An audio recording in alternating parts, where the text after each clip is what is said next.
Hello, আসসালামু আলাইকুম viewers. আরও একটি নতুন ভিডিও নিয়ে আপনাদের সামনে উপস্থিত হলাম।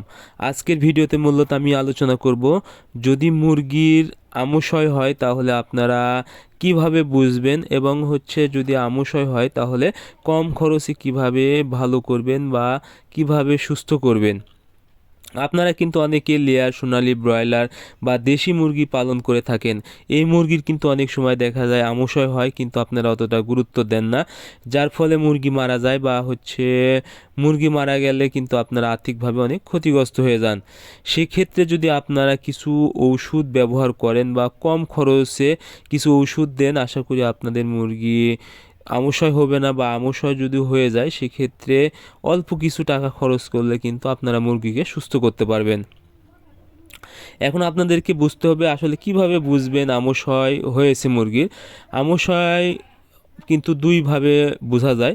একটা হলো রক্ত, অর্থাৎ যদি পায়খানার সাথে রক্তের মতো একদম ছিটা যায় বা রক্ত মতো বের হয়, সেক্ষেত্রে বুঝতে হবে রক্ত আমশয় হয়েছে। বা আরেকটি সেটা হলো যদি চুনের মতো পায়খানা করে, চুন বলতে একদম যদি চুন গাঢ় হয়ে যায় একদম, সেক্ষেত্রে চুনা পায়খানা, এটা অন্য কারণে হয়ে থাকে।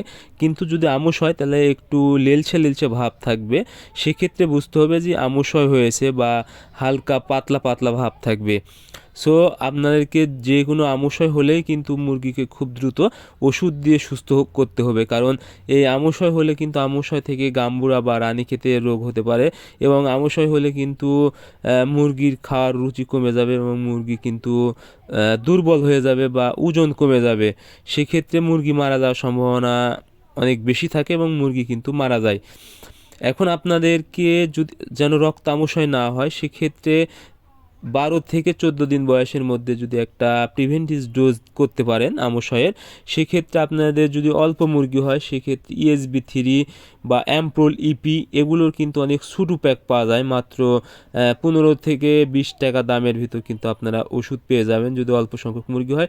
এই ওষুধ দিন এবং ছোটো একটা সিপ্রোফ্লক্সিসিনের ট্যাবলেট বা পাতা, এই জাতীয় ওষুধ যদি ব্যবহার করতে পারেন একসাথে, তাহলে কিন্তু আর আমশয় হওয়ার সম্ভাবনা অনেক কম থাকবে। এরপরে যদি আপনারা একটু মুরগি রাখার জায়গা ভালোভাবে রাখেন, পরিষ্কার পরিচ্ছন্ন রাখেন, বা ভিজা বা স্যাঁতসেঁতে না হয়, সেক্ষেত্রেও কিন্তু আমশয় হওয়ার সম্ভাবনা অনেক কম থাকবে। এরপরে যদি আমশয় হয়ে যায়, সেক্ষেত্রে অবশ্যই আপনাদেরকে এই ওষুধ, অর্থাৎ যদি রক্ত আমশয় হয় সেক্ষেত্রে টলিকক্স 3 মিলি 1 লিটার পানিতে, বা ডিমেরিয়া এই জাতীয় ওষুধ 3 মিলি 1 লিটার পানিতে ব্যবহার করবেন 6 ঘন্টার পানিতে, এবং বাদবাকি সময় সিপ্রোফ্লক্সিসিন ব্যবহার করবেন। আশা করি 2 দিন যদি ব্যবহার করেন, আশা করি মুরগি খুব দ্রুত সুস্থ হয়ে যাবে। এবং অল্প সংখ্যক মুরগি যদি হয় তাহলে ESB30 এবং সিপ্রোফ্লক্স এই জাতীয় ওষুধ যদি ব্যবহার করেন, তাহলে কম টাকায় কিন্তু আপনাদের মুরগি সুস্থ হয়ে যাবে। আজকের ভিডিও এই পর্যন্ত। আপনারা আমাদের পরবর্তী ভিডিও পেতে অবশ্যই চ্যানেলটি সাবস্ক্রাইব করবেন।